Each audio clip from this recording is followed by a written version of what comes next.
Boa noite.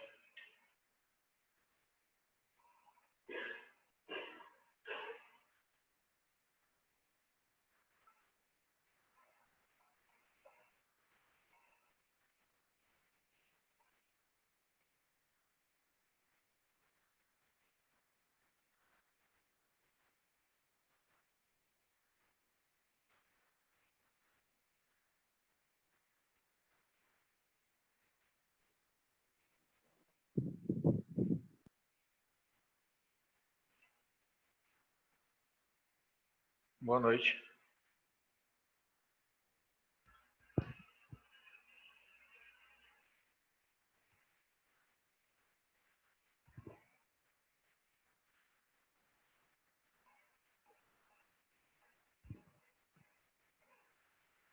Vocês estão escutando?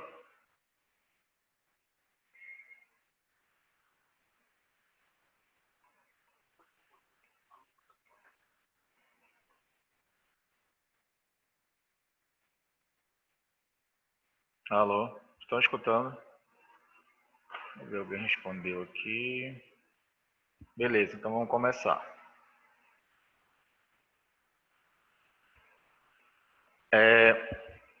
Então vamos para a nossa segunda aula teórica.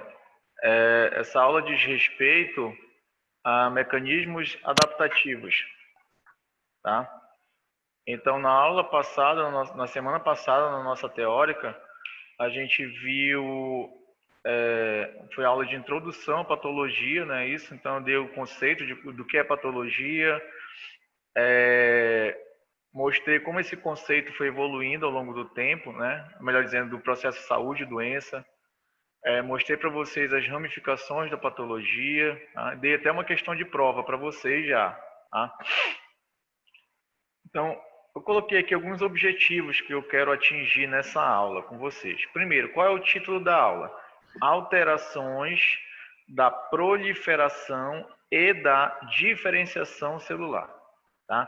Então, nós vamos analisar hoje alterações em processos de proliferação e diferenciação das células mediante algum estímulo, tá? Então, como objetivos, eu coloquei aí compreender os diferentes processos adaptativos pelos quais os tecidos são expostos, tá? Então, é compreender o conceito, tá? Primeiramente, é compreender o conceito desses processos adaptativos. Segundo, diferenciar histopatologicamente as características entre os diferentes processos adaptativos. Então, nós vamos ver, que eu vou mostrar para vocês, como essas alterações elas se apresentam nos tecidos, tá? Então, de acordo com o processo que eu vou mostrar para vocês, a gente vai ver como é que ele se apresenta no tecido. E identificar as possíveis repercussões clínicas desses processos, tá? No órgão, no tecido. Então, inicialmente, a gente tem esse esquema aqui, essa figura, que mostra exatamente como esse processo todo acontece, tá? Então, uma célula normal, ela encontra-se em homeostase, tá? Então, homeostase é equilíbrio orgânico. Então, aquela célula está normal, tá? Essa célula pode ser exposta a um estresse, tá? Ou mesmo a um estímulo lesivo, tá? A partir do momento que essa célula sofre um estresse, ela vai buscar sempre a adaptação, tá? Então, ela vai visar se adaptar àquele estresse, àquele estímulo que ela está sendo submetida, tá? Uma vez que essa adaptação ela não é possível, então nós temos a incapacidade de se adaptar, nós vamos observar o início de lesões celulares, tá? Então, a célula vai passar por um estresse, vai visar inicialmente a adaptação. Se não for possível a adaptação, nós vamos observar algumas lesões celulares, tá? Ou mesmo essa célula normal pode passar por um estímulo lesivo, tá? Diretamente. por exemplo, uma queimadura, tá? Uma diminuição na concentração de oxigênio ali tecidual, tá? Radiação, tá? Uma substância química que cai ali no tecido, por exemplo. Então, esse estímulo ele pode ser tão lesivo que a célula nem vai ter tempo de se adaptar. E a gente já observa diretamente a presença de lesão celular. Tá? A partir do momento em que nós temos uma lesão celular, nós temos dois possíveis caminhos. Tá? Essa lesão ela pode ser reversível, tá? Quando o estímulo, quando o estresse, ele for leve, ele for transitório, tá? Então essa lesão, ela vai caminhar para a reversibilidade, tá? Se é algo reversível, a célula volta ao seu normal. Agora, se esse estresse, se esse estímulo, se essa lesão for intensa e progressiva, como eu falei para vocês, um exemplo, uma queimadura, é um estímulo intenso, tá? Um estímulo nocivo intenso, tá? Então, se essa lesão for intensa, for progressiva, nós vamos ter uma lesão irreversível. E quando vocês lembrarem de irreversibilidade, vocês têm que lembrar de morte celular, tá? Então a célula entra num estágio de morte. Essa morte pode ser por necrose ou por apoptose. Nós vamos ter uma aula só de necrose e uma aula só de apoptose. Na aula de hoje, esqueçam aqui, ó, lesão irreversível. Os processos adaptativos que nós iremos ver na aula de hoje são processos reversíveis até um certo ponto, tá? A partir de então, se persistir o estímulo, se persistir a agressão, esse processo deixa de ser reversível e torna-se irreversível. Mas até então, todos os processos que nós iremos ver hoje são reversíveis. O que eu quero dizer com reversível? Se o estímulo que iniciou a alteração não estiver mais presente, a célula retorna ao seu estado de normalidade. Retornando ao seu estado de normalidade a célula, o tecido volta ao normal, o órgão volta ao normal. Tá? Estou falando muito rápido?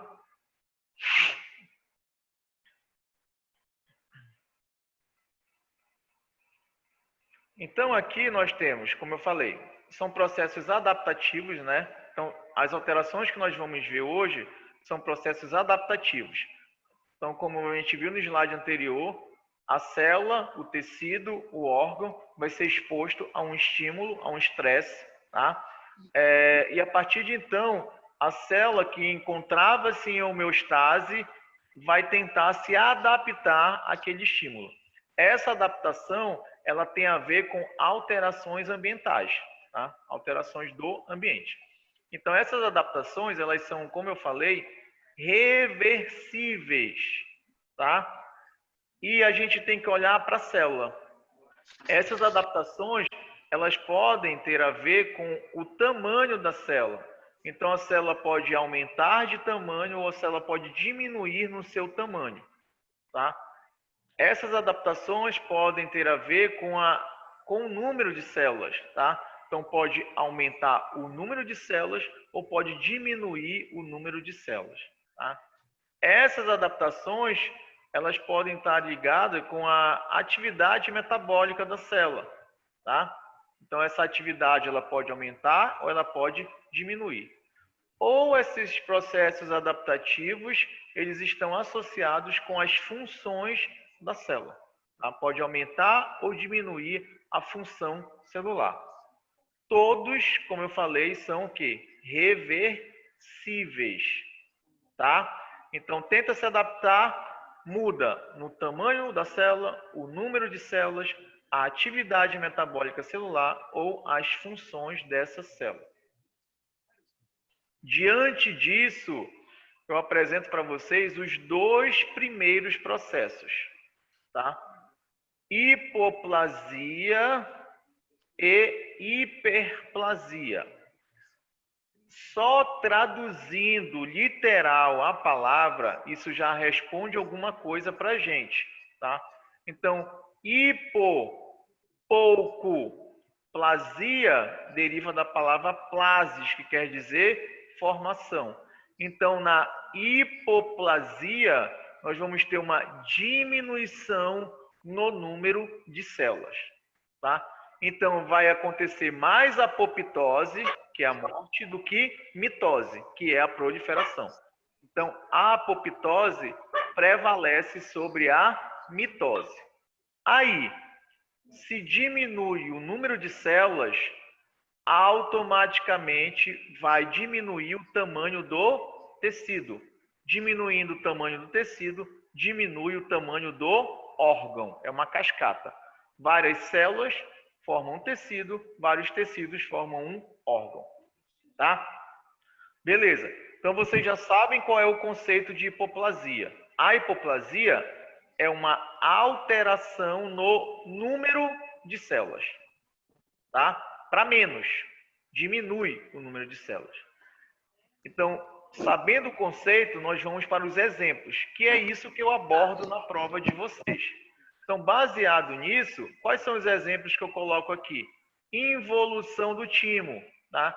Se vocês lembrarem do semestre passado, eu falei para vocês que o timo é o órgão onde ocorre o quê? A maturação de linfócitos T. Esse timo, de forma fisiológica, ao longo do tempo, conforme a gente vai envelhecendo, o timo vai diminuindo de tamanho, tá? Então, isso é hipoplasia. Ressaltando, esse processo aí, ele é fisiológico, tá? Hipoplasia pulmonar, que ocorre durante a embriogênese. Então, embriogênese lá durante a formação do embrião, tá? Durante a formação do embrião, por algumas causas, o pulmão ele pode não se desenvolver de uma forma correta, ideal. Então, ele vai ser um pulmão reduzido, tá? Isso é uma hipoplasia pulmonar. Lógico, esse exemplo aqui, hipoplasia pulmonar, isso é um exemplo de hipoplasia patológica, tá? E aqui, involução das gônadas femininas, ovários, né? Então, de maneira fisiológica, lá por volta dos 40 anos de idade, devido a uma diminuição no estímulo hormonal, os ovários eles tendem a diminuir de tamanho, sofrer hipoplasia, tá? Então, involução do timo e involução das gônadas femininas, processo fisiológico. Hipoplasia pulmonar, processo patológico, tá? Beleza. Então, se na hipoplasia diminui o número de células, o processo inverso é a hiperplasia. Na hiperplasia, aumenta o número de células, tá? Então, excesso, plasia, vocês sabem que deriva da palavra plasis, que quer dizer formação. Então, na hiperplasia, ocorre um aumento na formação. Se a gente for traduzir literal, aumento na formação. Na formação do quê? De células. Tá? Então, aumenta a formação de células. Essa hiperplasia ela também pode ser fisiológica ou ela pode ser patológica. Sempre ressaltando, tanto a hipoplasia quanto a hiperplasia são alterações no número de células, ou para menos ou para mais. Tá?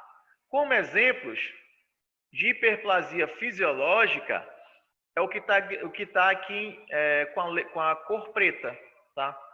Todos esses exemplos aqui são exemplos de hiperplasia fisiológica. Tá? Primeiro aqui, proliferação do epitélio glandular da mama feminina. Então, a mama feminina, tanto na puberdade quanto durante a gravidez, ela aumenta, tá? Esse aumento ocorre devido a um estímulo hormonal. Então, é um exemplo de hiperplasia fisiológica hormonal, tá? Estrogênio, progesterona, tá? O que acontece? Esse epitélio aqui, ó, epitélio glandular, ele prolifera por estímulo hormonal, tá? Proliferando, essas glândulas proliferando, a mama cresce, tá? Isso é fisiológico, tanto na puberdade quanto durante a gravidez, tá? Útero gravídico. O útero, ele é composto por 3 regiões: endométrio, miométrio e perimétrio, tá? O endométrio, que é a camada mais interna que está associada com a cavidade uterina, ele apresenta glândulas, as glândulas endometriais. O útero também ele é formado por músculo liso, tá? Então, durante a gravidez, a gente sabe que o útero ele expande conforme o embrião, o feto vai o quê? Crescendo. Então, o útero acompanha esse crescimento. Esse crescimento ocorre por proliferação das células do músculo liso do útero, tá? Com isso, o útero fica mais flexível ao crescimento, à expansão. Isso também é fisiológico. Isso também ocorre por estímulo hormonal, estrogênio, principalmente progesterona, tá? Ciclo menstrual é outro exemplo de hiperplasia fisiológica hormonal, tá? Durante o ciclo menstrual ocorre hiperplasia das glândulas do endométrio. Foi o que eu disse ainda há pouco. O endométrio ele é composto por um epitélio glandular. Esse epitélio, por estímulo hormonal, todo mês ele prolifera, tá? Por isso que o endométrio fica mais grosso, mais espesso. Por que isso acontece? Porque a mulher está se preparando para receber o embrião, tá? Conforme não ocorre essa chegada do embrião, o endométrio descama, que é a menstruação, tá? Então, outro exemplo também de hiperplasia endometrial, aqui no caso, hiperplasia endometrial, tá? Então, aqui, ó, é mama, útero, endométrio, que também é lá no útero, tá? 3 exemplos de hiperplasia fisiológica hormonal. Não esqueçam disso. Agora, esses 2 outros exemplos aqui, fígado e rim, são exemplos de hiperplasia fisiológica compensatória. O próprio nome já está sugerindo algo para a gente, tá? Esse tipo de hiperplasia vai ocorrer para compensar a perda de algo, tá? No caso aqui, ó, regeneração hepática. Acho que todos aqui, ou a maioria, já escutou falar que o rim, ele se regenera, né? Então, se a gente sofre um trauma lá no rim e perde um pedaço do rim... O rim ou o fígado? Rim ou fígado? O fígado. Isso, desculpe. Fígado, exatamente. Então, se a gente sofre um trauma, imagine um trauma, tá? Perde-se um pedaço do fígado, tá? O que vai acontecer? Os hepatócitos, as principais células do parênquima hepático, esses hepatócitos irão o quê? Proliferar.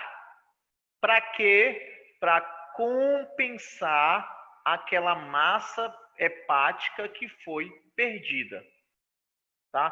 Por isso que é uma hiperplasia fisiológica compensatória, tá? Libera-se ali no parênquima hepático fatores de crescimento que vão estimular mitose desses hepatócitos. E eles vão proliferar, tá certo? De forma semelhante acontece com o rim.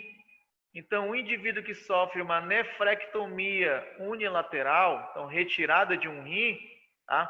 Perde um rim, ele consegue sobreviver, obviamente, com um único rim. Só que o rim que ainda está em funcionamento, ele irá sofrer uma hiperplasia. Então, ele vai aumentar. Por quê? Para compensar a demanda que era do outro rim. Tá? Pergunto, meus queridos, vocês entenderam? Ou eu falei muito rápido?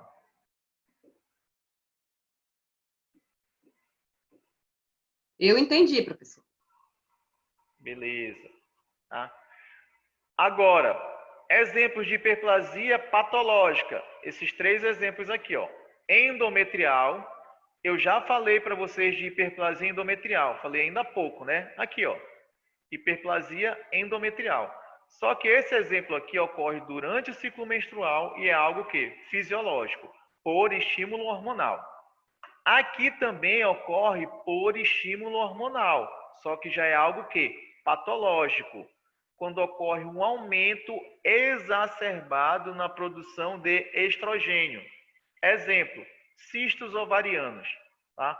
Que estimula uma grande produção de estrogênio. Esse excesso de estrogênio vai estimular a proliferação do epitélio endometrial, do epitélio glandular endometrial. Tá? Então, vai ocorrer um espessamento patológico do endométrio. Tá? Da mesma forma, a gente vai até ver na prática, na aula prática aqui, ó, próstata, tá? Então, acho que vocês já escutaram falar em hiperplasia prostática benigna. Tá? A próstata é uma glândula, então ela tem um epitélio glandular. Esse epitélio glandular prolifera. Isso começa a acontecer por volta dos 40 anos de idade. Por isso que a partir dessa idade, o homem começa a monitorar esse crescimento. Tá? E um outro exemplo de hiperplasia patológica é a hiperplasia epitelial causada pelo papilomavírus. Vamos ter uma figurinha daqui a pouco. Tá? Então, na prova, eu cobro esses exemplos. Então, eu passeio por esses exemplos. Primeiro, entender o conceito do processo, depois, foca nos exemplos. Tá? Então, enfatizando, aqui eu falei de alteração no número, ou para menos ou para mais.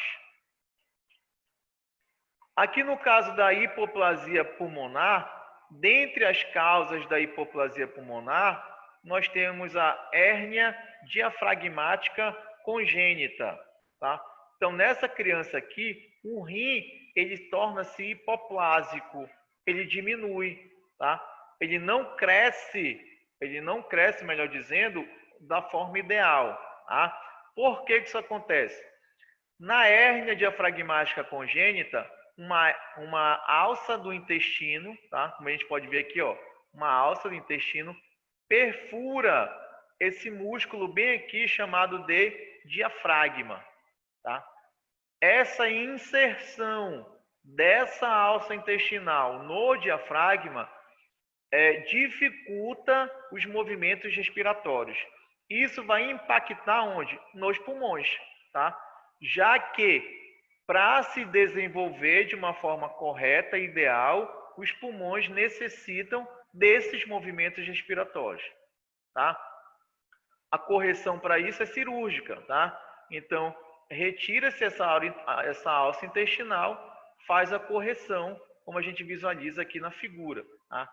Mas a hérnia diafragmática congênita é uma causa de hipoplasia pulmonar. Tá? Um outro exemplo aqui que eu comentei ainda há pouco, o timo, né? Então aqui nós temos uma hipoplasia fisiológica, que eu falei para vocês. Tem a ver com a involução do timo. Então, isso está acontecendo em todos nós. Conforme a gente vai envelhecendo, o timo vai involuindo, vai diminuindo. Essa diminuição, ela é explicada por quê? Porque o tecido do timo, escuta o que eu vou falar, o tecido do timo vai sendo progressivamente substituído por tecido adiposo, gordura, tá? Então, na nossa vida fetal, lá pelo fim da vida fetal, o timo ele atinge seu maior peso relativo. Então, em termos de proporção com o corpo do feto, o timo apresenta o seu maior peso relativo. Tá? Na puberdade, ele varia de 30 a 40 gramas. Tá? No adulto, ele, como eu falei, ele começa a ser substituído gradativamente por gordura, tecido adiposo. E no idoso, esse timo tem de 5 a 15 gramas. Então vejam que, olha a conexão com a imunologia. Se lá no timo ocorre maturação de linfócitos T, e eu estou dizendo para vocês que conforme a gente envelhece, esse timo vai evoluindo, consequentemente, isso vai repercutir na imunidade adaptativa desse indivíduo. Então, por isso que conforme a gente vai envelhecendo, uma explicação para isso, tá? É a involução do timo. A nossa imunidade vai o quê? Caindo. Deu para entender, meus queridos, ou não? Queridos e queridas? Sim, deu para entender. Beleza. Aí é aquela historinha que eu gosto de fazer, tá? Mostrar, que eu até comentei na aula passada. Lesão, o que é lesão? Deu o conceito. É um conjunto de alterações, tá?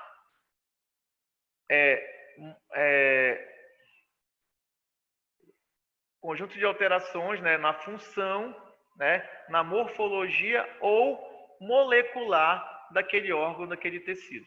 Tá? Quando eu falo em alterações morfológicas, essas alterações podem ser macroscópicas ou microscópicas. Então, de vez em quando eu vou fazer essa brincadeira aqui com a gente, tá? Então, tratando-se da involução do timo, um timo de um jovem, digamos, e um timo de um adulto, ou de uma pessoa mais idosa. Aqui, ó, o aspecto do timo, então veja que é um órgão bilobulado, né? E vejam que aqui nesse outro esquema,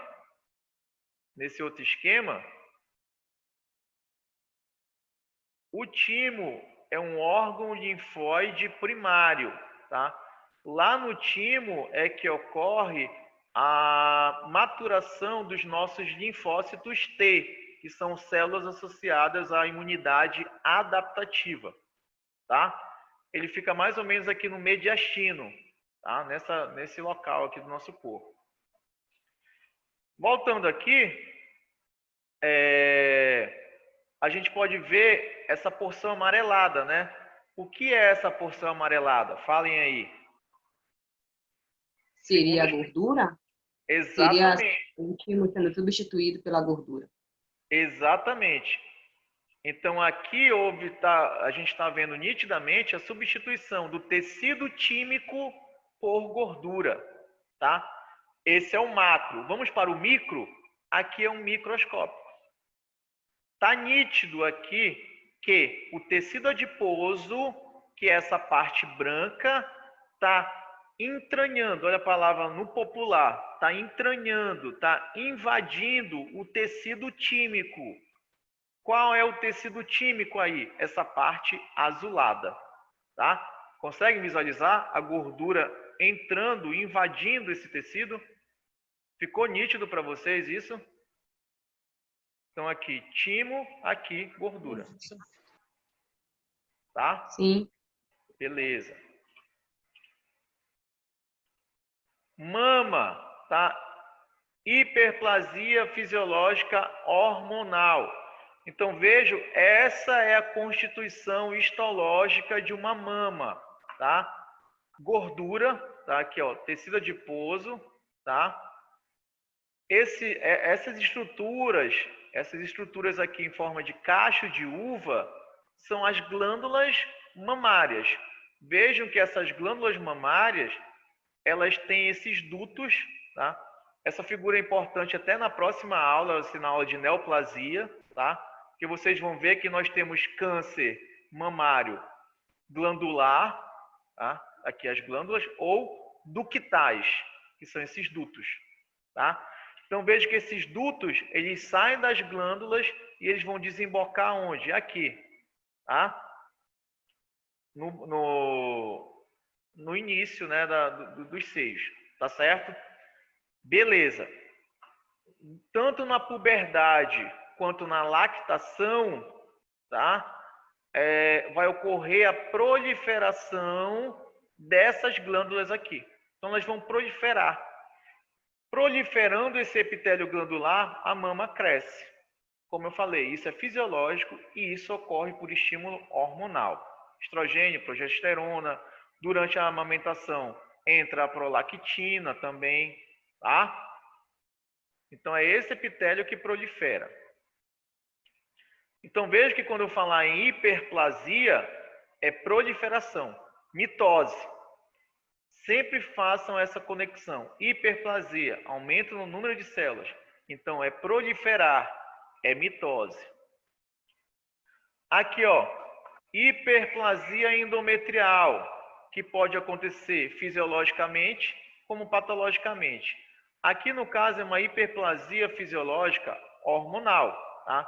Estímulo, estrogênio, progesterona. Então, veja que o endométrio, ele fica mais espesso. Isso ocorre durante todo o ciclo menstrual, tá? Novamente, qual é o objetivo disso? Ele fica mais espesso porque é no endométrio que vai ocorrer o desenvolvimento do embrião feto, tá? Aí, a mulher não engravida, esse endométrio descama, tá? Descamando, tem rompimento de capilares sanguíneo, sai o sangue junto com restos do endométrio. Isso é a menstruação. Falei muito rápido? Não. Beleza. E aqui, ó, o útero gravídico. A gente vê que esse útero está extremamente dilatado, né? E se a gente olhar aqui para a legenda, a gente vê hiperplasia, que é o que eu já comentei com vocês, e hipertrofia, que eu ainda vou comentar daqui a pouco. Então, gravem essa informação. São processos que caminham juntos, tá? Hiperplasia e hipertrofia. Assim como hipoplasia e hipotrofia, que eu ainda vou falar, tá? Esse útero, ele também dilatou por estímulo hormonal. Músculo liso, como eu falei. Aqui no útero, nós temos músculo liso. Esse músculo liso, as células que formam esse músculo liso, por estímulo hormonal, proliferam e o útero fica suscetível à distensão, tá? A dilatação. Tá?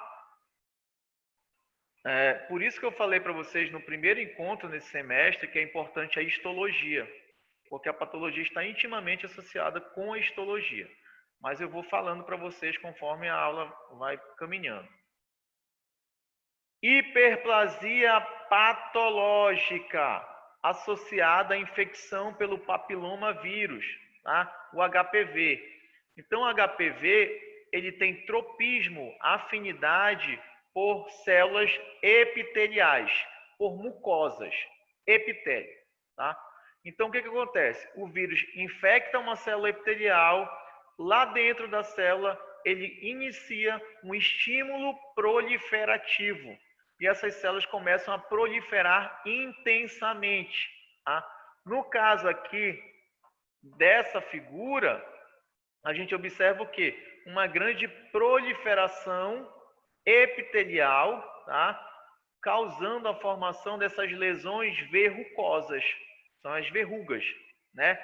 Então, aqui houve infecção pelo HPV, tá? Estimulou a proliferação das células da epiderme. tá? Hiperplasia patológica, tá? Eu acho muito firme essa patologia, pessoal. Aqui, ó, hiperplasia patológica na próstata, hiperplasia prostática. Nós vamos visualizar uma lâmina disso aqui, tá? O que a gente está vendo? Aqui, ó, bexiga. Vejam que a bexiga ela tem uma parede, tá? Então aqui é uma parede da bexiga. Eu estou enfatizando isso porque daqui a pouco eu vou voltar nessa figura. Então gravem essa informação. A bexiga tem uma parede, tá? E bem aqui associado à uretra, nós temos a próstata, que é uma glândula, tá? Na hiperplasia prostática benigna, ocorre a proliferação das glândulas prostáticas, tá? Com isso, a próstata ela aumenta, tá? Vejam que conforme a próstata aumenta, ela obstrui a uretra. Isso vai repercutir na bexiga. Então, a hiperplasia patológica na próstata vai repercutir lá na bexiga. Tá? Daqui a pouco, como eu falei, eu vou retomar com essa figura. Então, acabamos com as alterações no número de células, ou para mais ou para menos. Tá? Hiperplasia e hiperplasia e hipoplasia. Tá? Beleza. Agora nós vamos focar nas alterações relacionadas ao tamanho das células, tá? Ou seja, se a célula vai aumentar de tamanho ou se a célula vai diminuir o seu tamanho, tá? Mas vocês têm que ter em mente o seguinte, que nesses processos, o órgão como um todo, ele vai ou aumentar ou ele vai diminuir, tá? Então, traduzindo, eu gosto muito de fazer isso, primeiro olhar para a etimologia, para a origem da palavra, tá? Então, novamente, hiper, vocês já sabem que é excesso, né? Agora, trofia deriva da palavra trofos, que quer dizer metabolismo, tá? Metabolismo. Tá? Então, na hipertrofia, a célula aumenta o seu metabolismo, tá? Eu gosto de fazer uma certa comparação. Imagine uma fábrica, tá? Imagine uma fábrica pequena. Essa fábrica lança um produto no mercado e esse produto é muito bem aceito. Com isso, muita gente começa a comprar esse produto. Ou seja, a demanda vai o quê? Aumentar. Concordam comigo? Se aumenta a demanda desse produto, o que vai acontecer com essa fábrica? Tá? Vocês acham que ela tem que aumentar a sua produção ou continuar na mesma?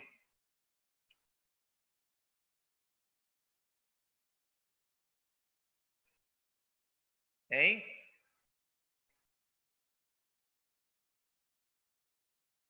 Ninguém arrisca? Não? Beleza, vamos lá então. Acho que é aumentar a produção. Exatamente, tá? Então encarem as nossas células como uma fábrica, tá? Se aumenta o estímulo, se aumenta a demanda funcional daquela célula, ela aumenta o seu metabolismo, tá? Aumentando o seu metabolismo, essa célula tende a aumentar de tamanho. Então, na hipertrofia, a célula aumenta o seu tamanho. Por quê? Porque ela aumenta o seu metabolismo. Tá certo? Isso é muito nítido em músculo. Nos 3 músculos que nós temos: esquelético, cardíaco e liso. Tá? Se aumentar a demanda funcional desses músculos, as suas células tendem a hipertrofiar. a aumentar de tamanho. Novamente, a hipertrofia pode ser fisiológica ou pode ser patológica. Então aqui, ó, hipertrofia da musculatura uterina durante a gravidez. Eu já até comentei isso, né? Aqui, ó. Lembra que eu disse que são processos que caminham junto? Hiperplasia e hipertrofia. Então esse útero aqui, ele aumentou, ele dilatou. Por quê? Porque houve tanto proliferação das células do músculo liso, quanto aumento no tamanho dessas células. Então, tanto aumentou o número quanto aumentou o tamanho. Aí o órgão todo dilata, aumenta. Sacaram ou compliquei?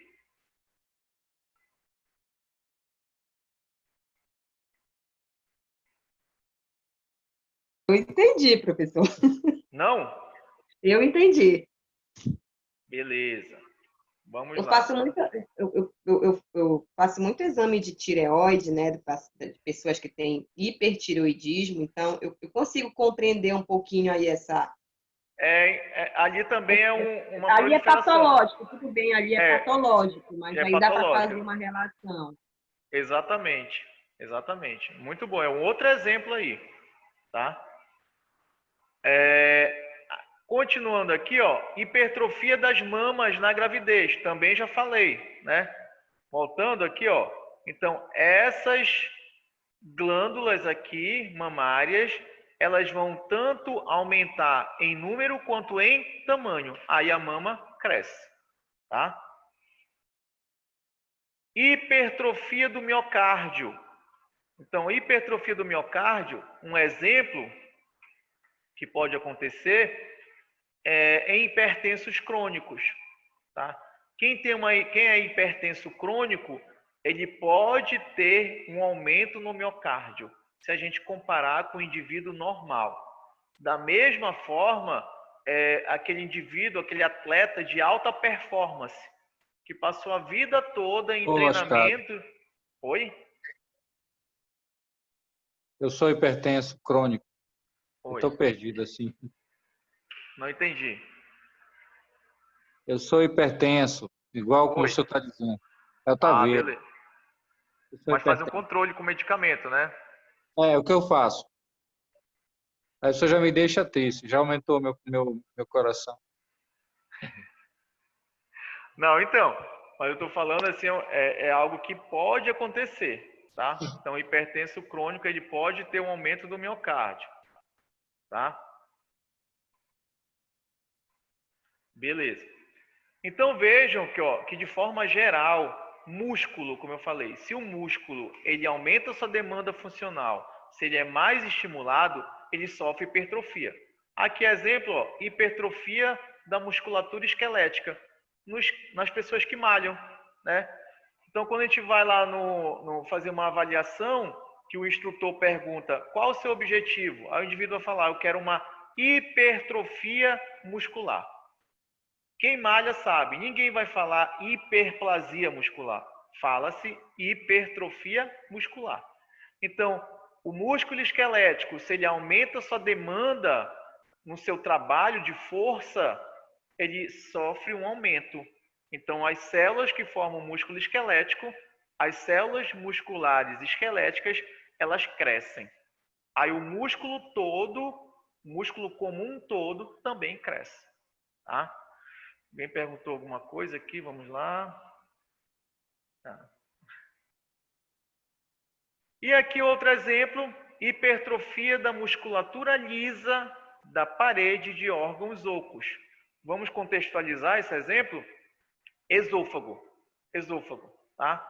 O esôfago é um órgão tubular, né? O esôfago, como qualquer outro órgão, ele tem vários tecidos. Tem uma parede, né?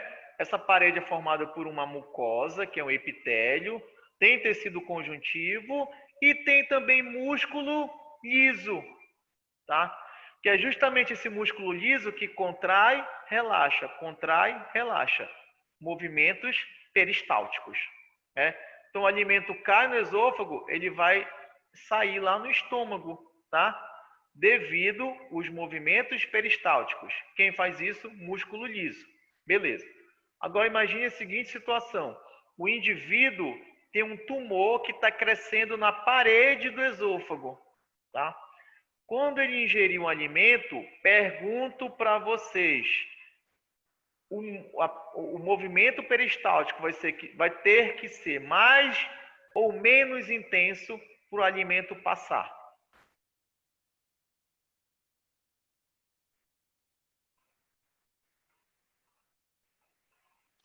Eu acho que tem que ser mais intenso. Ele vai Mais fazer intenso. mais força.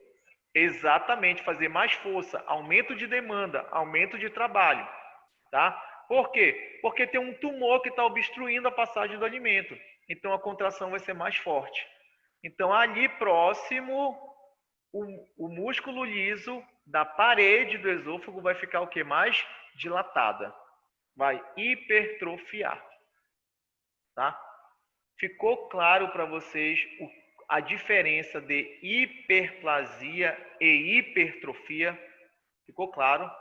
Na hiperplasia aumenta o número de células, na hipertrofia aumenta o tamanho das células.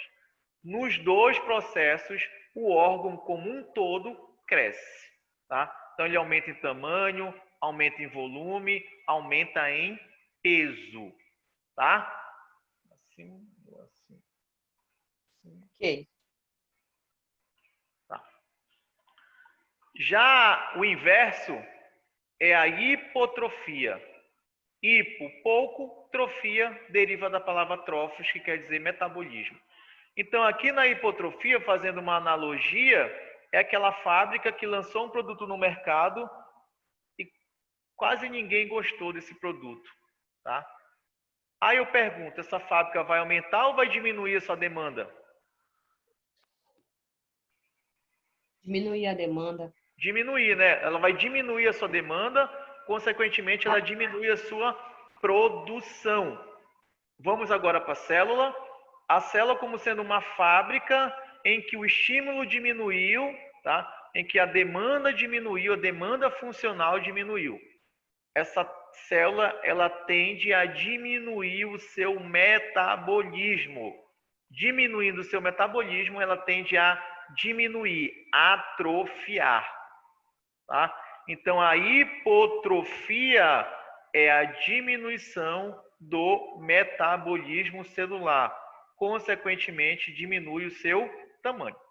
Aí é aquilo que a gente aprendeu com a tia Raimundinha. Diminui o tamanho da célula, diminui o tamanho do tecido, consequentemente, diminui o tamanho do órgão.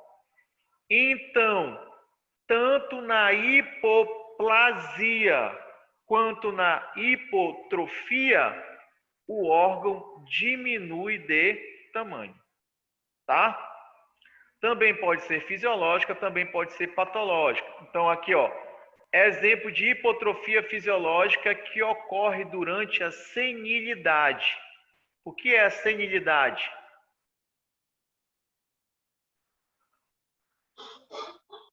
É quando o paciente fica mais velho, ele fica senil. Exatamente. Envelhecimento. Processo natural de envelhecimento. De forma geral, conforme nós vamos envelhecendo, os nossos órgãos tendem a diminuir, tá? Isso é mais evidente em músculo, tá? Então, quando a gente olha para músculo, a gente vê que o idoso, progressivamente, ele vai perdendo massa muscular, tá? Então, isso é um processo que é fisiológico. Tu pode retardar mais ou menos, mas vai acontecer, é fisiológico. Hipotrofia durante a inanição. Inanição, falta ou diminuição de nutrientes. Exemplo clássico, muito bom para desenvolver aqui, para contextualizar. Infelizmente, lá, aquelas crianças que a gente observa em algumas reportagens lá na África, quando a gente olha para essas crianças, qual o aspecto que a gente fala logo, que a gente pensa logo? Tá só pele e osso. pele e assim osso. que a gente fala. Isso. Estão realmente Falta rabiola. desnutrida, né? Exatamente. Uma criança Devido com desnutrição. Devido ao estado severo de desnutrição, essas crianças elas perdem muita massa muscular. Aí fica com aquele aspecto de pele e osso. O que acontece? Pergunto para vocês. Vamos lá para a bioquímica. Qual é a nossa primeira fonte energética? A glicose. Exatamente. Carboidrato na forma de glicose, tá? Consumiu a reserva de carboidrato, nós vamos consumir qual a segunda fonte energética? Acho que é a proteína. Gordura, né? Gordura, é verdade. Então, nossa verdade. segunda fonte energética é gordura. Então, por isso que se a gente quer queimar gordura, pouco carboidrato, a gente começa a queimar gordura. Só que consumiu toda a reserva de gordura, a gente vai consumir qual a nossa terceira fonte energética? Calma.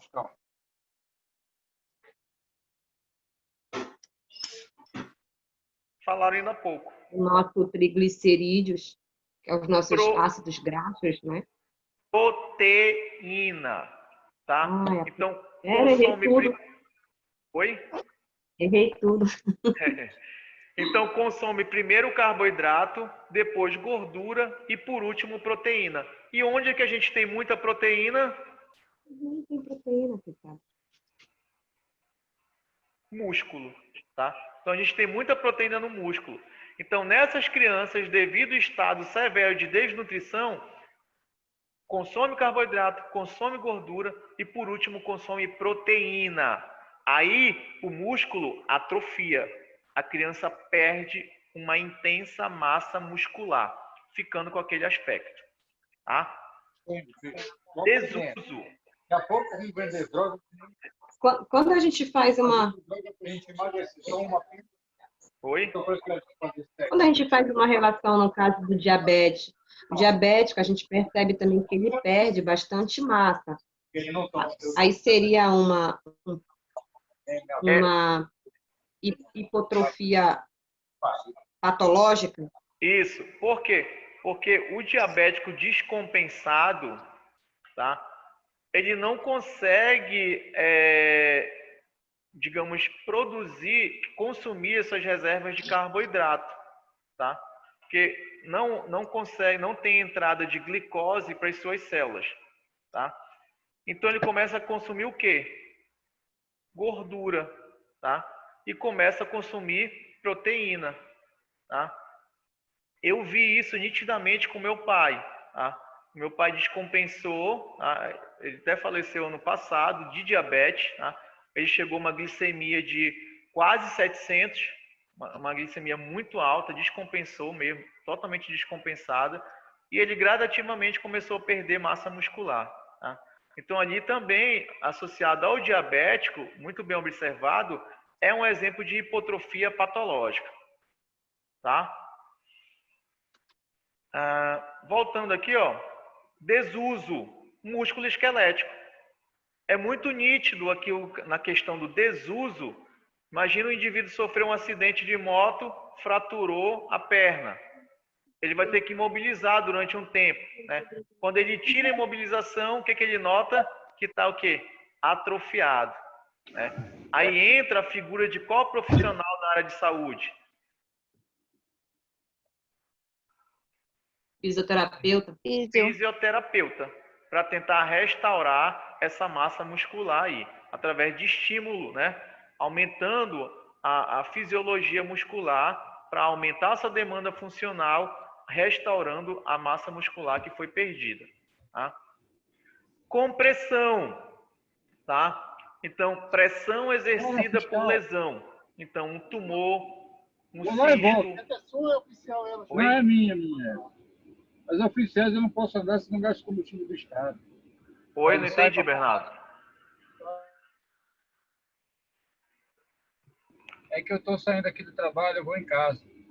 Beleza. Vai lá, vai tranquilo, vai na paz. Olha aí como eu estou. Vai na paz. Daqui eu já vou.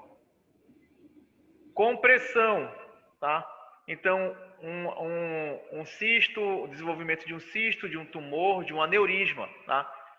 Essas estruturas podem comprimir um tecido ao redor, tá? Então, por compressão, o tecido vai sofrer uma atrofia, tá? Por último aqui, ó, substâncias tóxicas que bloqueiam sistemas enzimáticos das células. Isso é visto em intoxicação por chumbo, tá? Intoxicações por chumbo, lembra lá do ciclo de Krebs? Tá? Então, a intoxicação por chumbo altera aquelas reações enzimáticas do ciclo de Krebs, tá? E o indivíduo pode ter uma atrofia muscular, por exemplo. Tá? Então, aqui, exemplos de hipotrofia. Tá? Foquem, como eu falei, a dica para a prova é focar nesses exemplos. Eu vou contextualizar dentro desses exemplos. Continuando aqui. Então, olha só, aquela historinha que eu falei que a gente viu ainda há pouco, do macro e do micro. Tá? A lesão macro, a lesão micro. Macroscopicamente falando, não precisa nem dizer aqui, né? Tá nítida a diferença entre esse útero, tá? Esse útero hipertrófico durante a gravidez. Tá? Então a gente vê o aspecto macroscópico de um útero normal à direita, tá? E um útero gravídico à esquerda, tá? Então foi feita uma esterectomia e foi removido esse útero pós-parto. Olha a comparação aqui. Tá nítida, não é isso? Beleza, macroscópico. Vamos para o microscópico agora. Aqui, ó, músculo liso. Vocês conseguem ver umas estruturas alongadas, parecem fibras, tá? Então, o que a gente vê aqui, ó, no B? Pequenas células fusiformes de músculo liso. Lembra? Músculo liso, as células são fusiformes, tá? Elas são alongadas, né? Com um núcleo central. Alongada com um núcleo central, tá? E elas vão formando fibras musculares lisas, né? Então, o que a gente vê aqui? No útero normal, essas células são menores.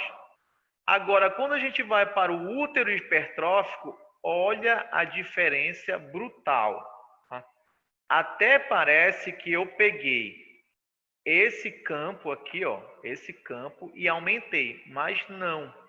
O aumento é o mesmo, tá? Tanto para o normal quanto para o hipertrófico. Agora, quando a gente olha para o hipertrófico, olha o tamanho dessas células. Olha, aqui é uma, aqui é outra. Então, esses pontos aqui são os núcleos.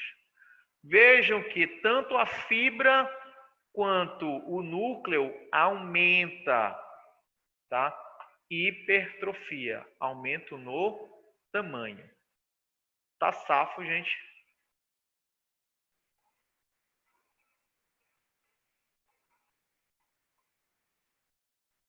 Coração, tá?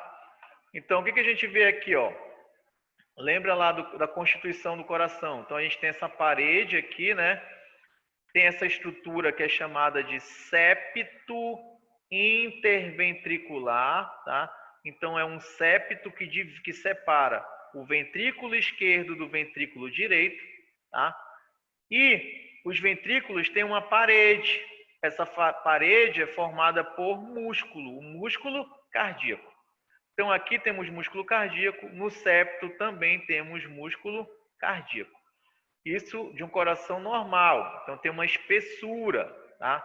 Agora, o indivíduo que tem uma hipertrofia, no caso aqui do ventrículo esquerdo, vejam que nitidamente, ó, tá? O ventrículo, a parede do ventrículo fica mais o quê? Espessa, mais grossa, mais dilatada, tá? Essa dilatação, lembra que eu falei mais para o início da aula que esses processos são reversíveis até um certo ponto. Persistindo o estímulo de forma progressiva, tá? Essas células começam a entrar num processo de irreversibilidade, morte, tá?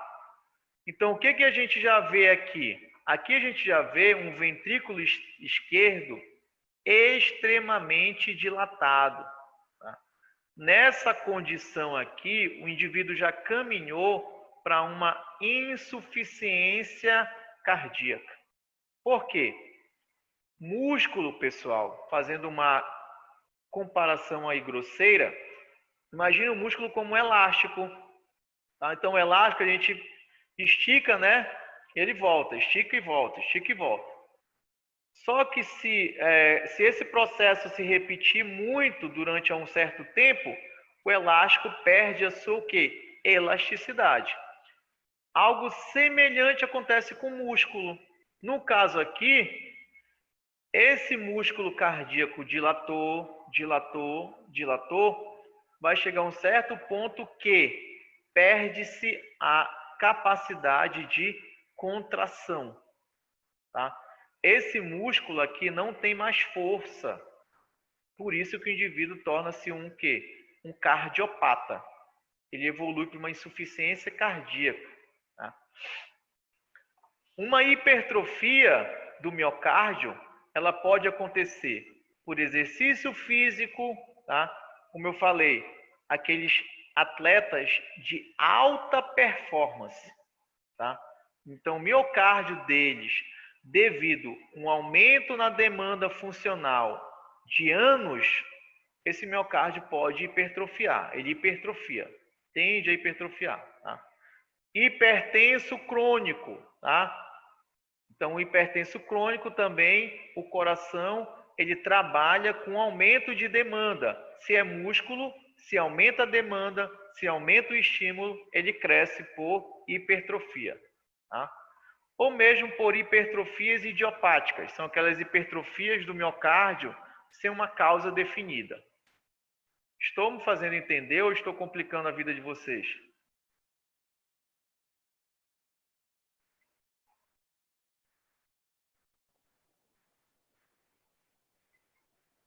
Quer nem responder. Tá? Beleza.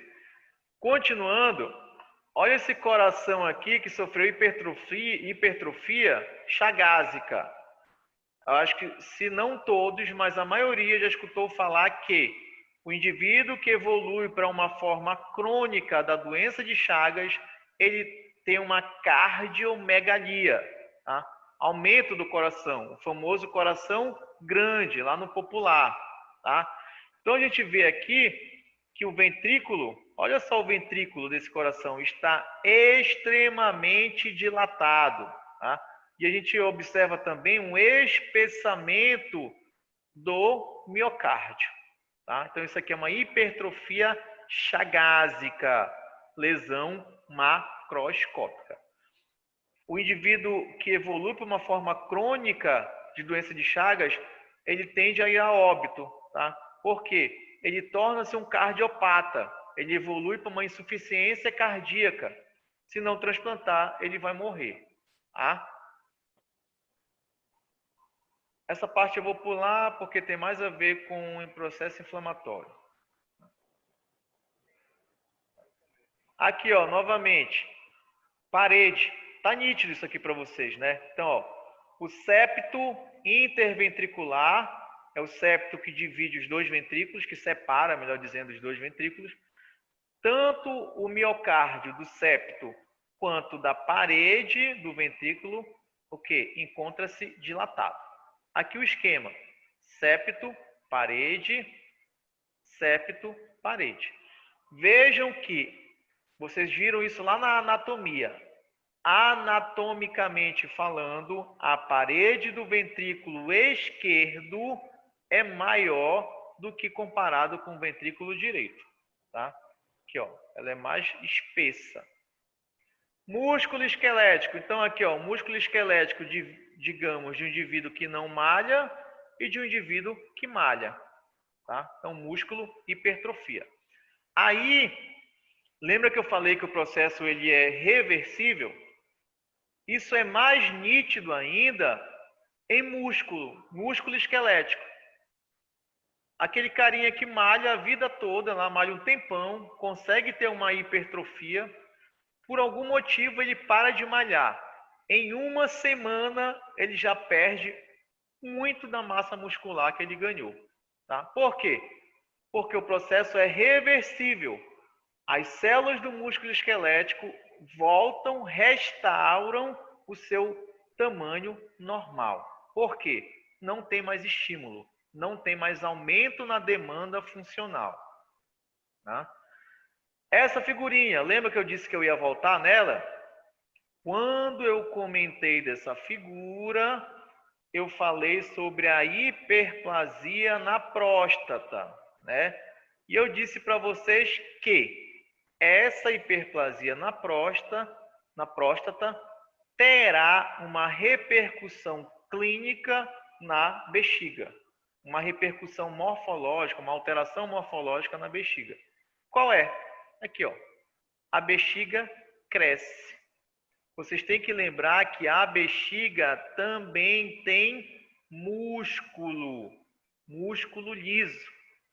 A parede da bexiga tem músculo liso. Esse músculo contrai para expulsar quem? A urina.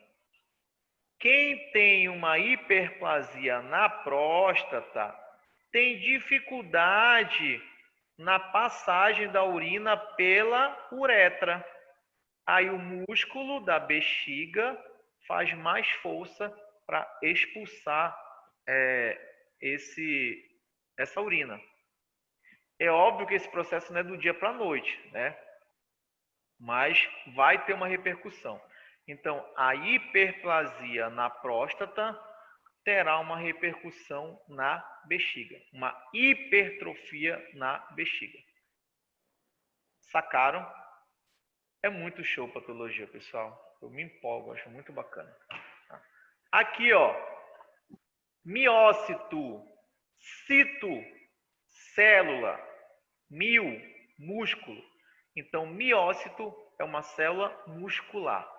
Aqui, no caso, é um miócito cardíaco, tá?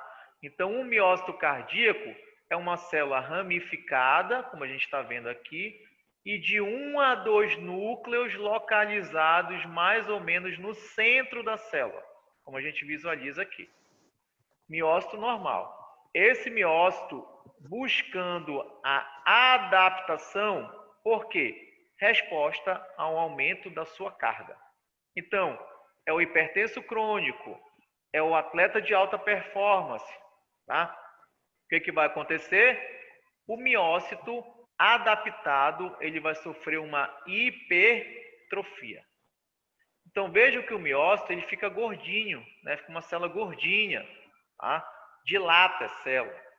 Vejam que o núcleo acompanha o crescimento da célula. Então, se a gente for comparar, aqui, ó, o núcleo é maior do que esse, tá? Aí, olha esse bifão aqui, ó, tá? Então, a gente vê que o miocárdio dilatou tanto, sofreu tanta hipertrofia que praticamente obstruiu o espaço das câmaras cardíacas. Aqui no caso dos ventrículos. Meus queridos, vocês estão conseguindo acompanhar esse raciocínio ou não? Alguém comentou aqui? Tá? Continuando então, lembra que eu falei que o processo é reversível até um certo ponto, né? Beleza. Persistindo o estímulo, persistindo durante muito tempo esse estímulo, ou intensificando esse estímulo, então no caso, aquele hipertenso crônico que não se trata, digamos assim, tá? O miócito, ele começa a apresentar lesão, tá? Nós começamos a observar lesões nesses miócitos. Inicialmente, essas lesões ainda serão reversíveis, persistindo progressivamente o estímulo, esse miócito entra no processo de irreversibilidade. morte, tá? Então a gente começa a observar a presença de morte desses miócitos, tá? Como a gente vê aqui, ó. Então essa parte amarelada aqui, houve morte do músculo cardíaco, tá? Então aqui, hipertrofia do miocárdio causada por um aumento da pressão arterial. Quem é hipertenso, melhor dizendo, ele tem um maior esforço mecânico das células do miocárdio. O miocárdio trabalha mais, tá? Sempre com aumento na demanda funcional, hipertrofia. Tá? Aí, a brincadeirinha lá, o macro. Agora vamos para o micro. Eu quero que vocês respondam agora, tá? Pergunto para vocês. Qual é? Esqueçam aqui, ó. Esqueçam esses dois quadros aqui de cima. Esqueçam esses dois quadros. Olhem só para cá, para esses dois. Pergunto para vocês. Qual é o músculo cardíaco do indivíduo com hipertrofia? Da esquerda ou da direita? Da esquerda. Alguém mais? É o músculo da esquerda. Tá nítido. Olha o tamanho desse miócito. Olha o diâmetro dessa fibra muscular cardíaca. Olha o tamanho desse núcleo. Olhando para cá de um miocárdio normal, tem alguma fibra muscular semelhante a essa aqui? Não. Tá? A gente observa nitidamente a dilatação celular. Até parece que eu peguei aqui essas fibras e aumentei de tamanho. Não, é o mesmo aumento, tá? Então, hipertrófico, normal. E terminou o estímulo, lá, lembra lá do útero? O útero retorna às suas dimensões normais. Persistência do estímulo, as células começam a morrer por apoptose ou por necrose, tá? Aí, persistindo, o indivíduo evolui para uma insuficiência do miocárdio, insuficiência cardíaca. Hipotrofia patológica, aqui ó, essa hipotrofia, atrofia, né? Então eu falei anteriormente de hipertrofia, quando aumenta, tá? Aumenta o tamanho da célula, aumenta o tamanho do órgão. Já a hipotrofia, tá? Patológica, então, como exemplo aqui, redução de hormônios, gonadotrofinas, tá? Gonadotrofinas, aqueles hormônios que vão agir lá nas nossas gônadas. Homens, testículo, mulheres, ovários, tá? Então, nós temos aqui, ó, quando ocorre uma diminuição nessas gonadotrofinas, tanto o testículo quanto o ovário tende a atrofiar. Nas mulheres, isso é visto na menopausa, a partir da menopausa, tá? Quando ocorre a diminuição do estímulo hormonal, tá? Aí o ovário começa a dar uma atrofiada. Tá? Exemplo de hipotrofia generalizada, aqui ó, hormônio somatotrófico. Esse hormônio somatotrófico é que faz a gente crescer, tá? Até por volta dos 18 anos. Tá? Ele vai agir em algumas regiões dos nossos ossos, aí a gente cresce. Tá? Se o indivíduo tem uma diminuição desse hormônio, ele tende a não crescer. Tá? Aí já vai ser uma hipotrofia generalizada. Outro exemplo de hipotrofia patológica, aqui ó, hipotrofia muscular causada por um vírus. No caso aqui, o vírus da poliomielite.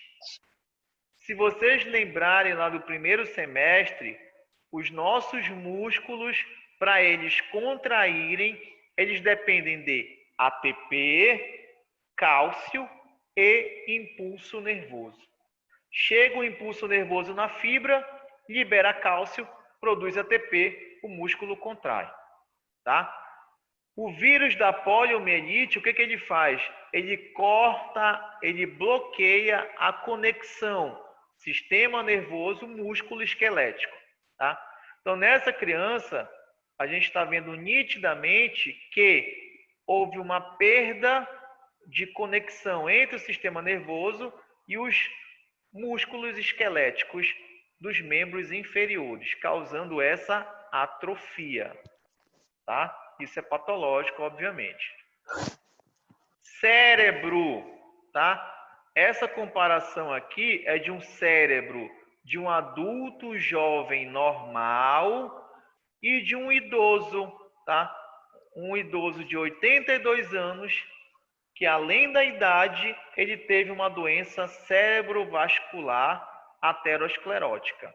Ou seja, houve uma aterosclerose, tá, em um vaso daqui, desse cérebro, dificultando a chegada de sangue.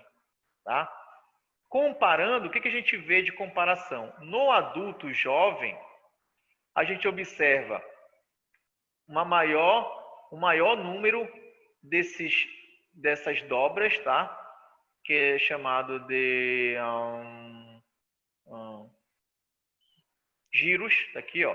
Então, desses giros, então a gente vê uma intensa formação desses giros, e os sulcos, que são essas estruturas aqui entre os giros, esses sulcos são menores quando eu comparo com o idoso. Então, vejo que no idoso, esses giros, eles diminuem a intensidade deles, tá? E esses sulcos, eles ficam maiores. Por quê? Como diminui a quantidade de giros, eles se afastam e os sulcos ficam mais aparentes, tá? Atrofia cerebral de um idoso, tá? Causada por uma diminuição do suprimento sanguíneo, tá? E para fechar a aula, o último processo que eu apresento para vocês, metaplasia. Novamente, pergunto, ficou claro o conceito dos processos anteriores? Ficou claro o entendimento dos exemplos que eu dei para vocês, que eu comentei? Ou ficou muita dúvida?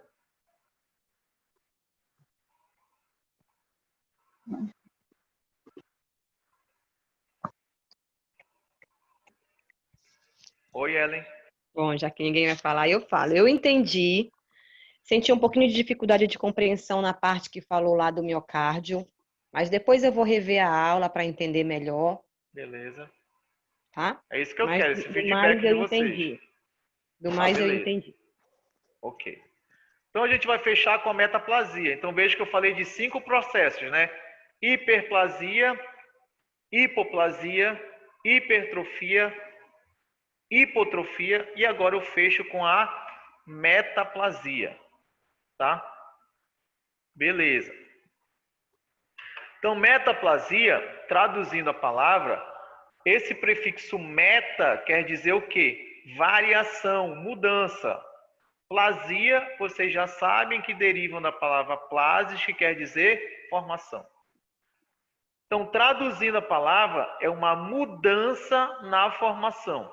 Talvez no entendimento não tenha tido aí, tá? Mas o que é a metaplasia, pessoal? É quando um tecido sofre um estímulo. Na maioria das vezes, esse estímulo ele é um estímulo agressivo, tá? Nocivo, buscando a adaptação, tá? O tecido muda para outro tipo de tecido.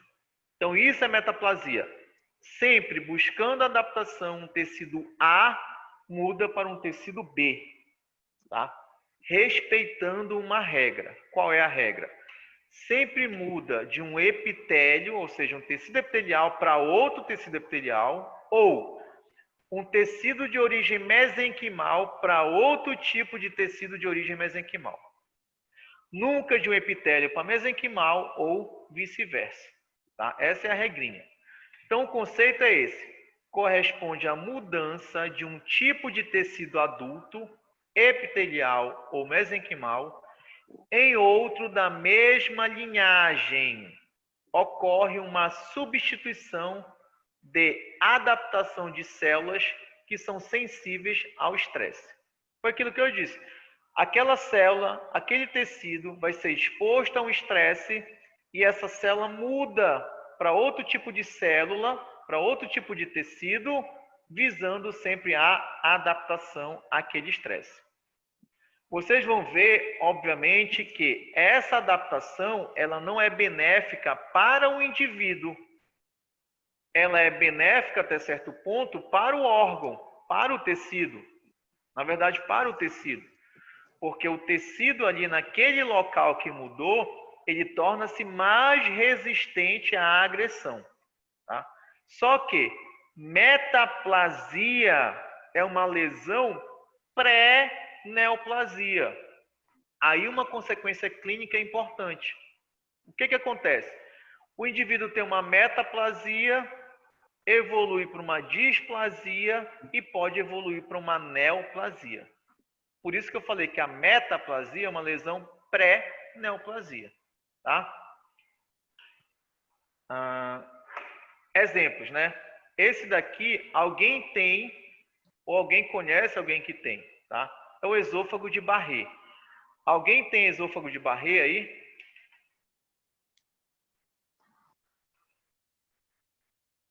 Vou reformular a pergunta. Alguém tem refluxo gastroesofágico? Não. Não? Ninguém. Né? Beleza. Mas quem tem, sabe disso. O que acontece? Quem tem refluxo gastroesofágico tem o que nós chamamos de esôfago de Barré. Olha a constituição aqui. O que a gente vê? O esôfago, né? A gente sabe que o esôfago ele desemboca no estômago. A mucosa do estômago, o epitélio estomacal, é um epitélio fisiologicamente preparado para a acidez do estômago. É óbvio. O indivíduo que tem refluxo, essa acidez, ela volta, tá? Essa acidez começa a agredir a parede do esôfago. O esôfago não é preparado para a acidez do estômago. O que acontece? O epitélio do esôfago, que é de um tipo, muda para outro tipo. Sempre buscando a adaptação, tá? Como eu falei, isso é bom ali para o tecido, que ele é mais adaptado à agressão. Só que isso pode evoluir para uma neoplasia, tá? É como a gente vê aqui. O que a gente vê nessa endoscopia? Aqui, ó, o esôfago desembocando no estômago, tá? A gente vê que essa parede aqui está extremamente vermelha, isso indica um intenso processo inflamatório, tá? E esses pontos aqui esbranquiçados já é tecido metaplásico, ou seja, tecido que já mudou. Não é mais tecido esofágico, já é outro tecido. Tá? Qual é esse outro tecido? Aqui, ó. Então, o epitélio do esôfago, ele tem essa constituição. Qual é? Tecido epitelial pavimentoso, estratificado, não queratinizado, tá? Então a gente observa que tem várias camadas, né? A primeira camada é de célula pavimentosa. Essa é a constituição normal do esôfago. Aí, ó, agressão pela acidez do estômago, refluxo. Ele muda para esse outro tipo de tecido, que já é o tecido metaplásico. Tá? Qual é esse tecido? Tecido epitelial colunar simples, também conhecido como tipo intestinal, ou seja, é um tecido que a gente encontra lá no intestino, semelhante ao que a gente encontra lá no intestino. O que tem a ver uma coisa com a outra? Lembra que o alimento, quando sai do estômago e cai no intestino, ele vem ácido. O epitélio do intestino produz muco, que neutraliza essa acidez. O esôfago esperto muda para esse tipo de tecido. Tá? Aí, como eu falei, é bom ali pro tecido, que torna-se o quê? Mais resistente, mas não é bom para o indivíduo. Tá? Sacaram? Ou não? Sim, entendi. Beleza. O outro exemplo aqui, ó, está associado para quem fuma. Metaplasia brônquica, tá? Exposição ao fumo. Tanto as altas temperaturas da fumaça do cigarro quanto as toxinas presentes nessa fumaça estimulam uma metaplasia brônquica, tá? O epitélio brônquico, o nosso epitélio respiratório, ele tem uma função. Qual é? Proteção. Como? O epitélio respiratório, ele tem muco e ele tem cílios. Isso protege os nossos pulmões da chegada de impurezas, por exemplo. Tá? Esse epitélio aqui, ó, ele está presente no nosso trato respiratório. Qual a constituição desse epitélio? É o maior nome que tem, tá? É o tecido epitelial pseudoestratificado cilíndrico ciliado com células caliciformes, tá? Então, ele tem células caliciformes, ó, aqui, ó, célula caliciforme. Essas células, na verdade, são glândulas que produzem muco, tá? Elas produzem o muco e jogam o muco aqui na superfície. E veja que na superfície nós temos essas projeções que são os cílios, tá? Então, se vê uma impureza, cai no muco e os cílios começam a varrer essa sujeira, tá? Então, um epitélio importantíssimo na função de proteção. O indivíduo que fuma, fumante crônico, como eu falei, a temperatura da fumaça e as toxinas começam a agredir esse epitélio e ele, buscando a adaptação ao estresse que está sendo imposto, ele muda para esse outro tecido aqui. Aqui já é um tecido metaplásico, tá? Que tecido é esse? Tecido epitelial pavimentoso estratificado. Então vejam, esse tecido perdeu célula caliciforme, ou seja, não tem muco, perdeu cílio. Ou seja, o indivíduo perdeu a proteção do epitélio respiratório, tá? Aí ele pode ter constantes quadros de infecções respiratórias, né? Umas bronquites, tá? Por quê? A proteção foi perdida. Deu para sacar o que é metaplasia? Muda, tá? Essa daqui eu não vou comentar, que é uma metaplasia escamosa, que é um exemplo de metaplasia que ocorre fisiologicamente nas mulheres, lá no colo uterino.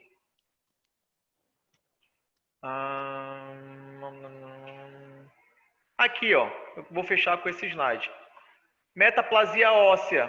Lembra lá que eu falei da metaplasia no conceito? Que pode ser um tecido epitelial ou um tecido mesenquimal, né? Osso é um tecido de origem mesenquimal, tá? O que acontece? Os nossos ossos, ou melhor dizendo, um tecido não ósseo pode começar a se transformar num tecido ósseo. Exemplo, útero, tá? Lá no útero, os fibroblastos presentes lá no útero, aí lembra, se tem fibroblasto, tem tecido conjuntivo que é rico em fibras de colágeno. Esses fibroblastos, eles começam a se diferenciar em osteoblastos. Se eu tenho osteoblasto, é uma célula que vai produzir o quê? Uma matriz calcificada, ou seja, osso. Então, é tecido conjuntivo se transformando em tecido ósseo. Isso pode acontecer lá no útero. Causas: abortos recorrentes, tá? Tanto aborto natural quanto induzido. Tá certo? Então, isso aqui é um exemplo de metaplasia óssea. Osso, origem mesenquimal. Galera, eu fecho aqui com vocês a aula. E aí, gostaram ou foi uma péssima aula? O que vocês dizem? Preciso desse feedback. E professor, Oi. esse osso, essa metaplasia óssea cresce aonde? Lá Eu não no entendi direito epitélio... essa parte aí, mas o senhor pode explicar na próxima aula se tiver sem tempo, não tem problema? Não, Eu dá. volto a É no fazer a epitélio, pergunta. no epitélio uterino. O que acontece? Lembra que o endométrio, né, é o local de fixação do embrião para o desenvolvimento do embrião e do feto. Abortos recorrentes, tu começa a lesar esse epitélio, começa a lesar esse endométrio, tá? Formando o quê? Cicatriz. Algumas cicatrizações ali no local. Se eu penso em cicatriz, eu penso em fibroblasto. Esses fibroblastos, devido àquela agressão constante, recorrente, abortos recorrentes, pode se diferenciar em osteoblastos. Agora, se é osteoblasto, vai produzir o quê? Uma matriz calcificada, onde era um tecido mole, tá? Que é lá no endométrio. Tá? Isso aqui é causa de infertilidade. É chamado de metaplasia endometrial. Tá? Metaplasia endometrial. É algo que não obviamente, algo que não é tão prevalente, né, tão incidente.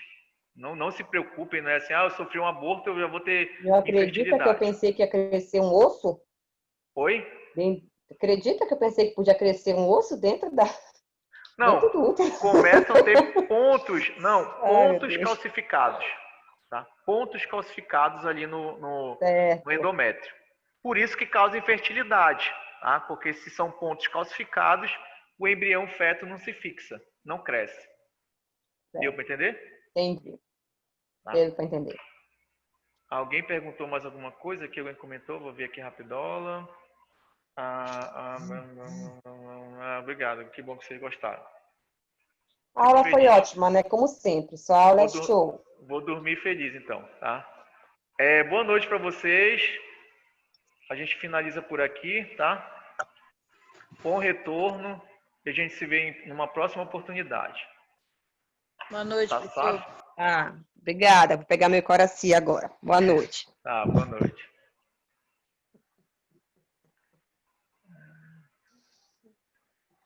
Ai, meu Deus do céu.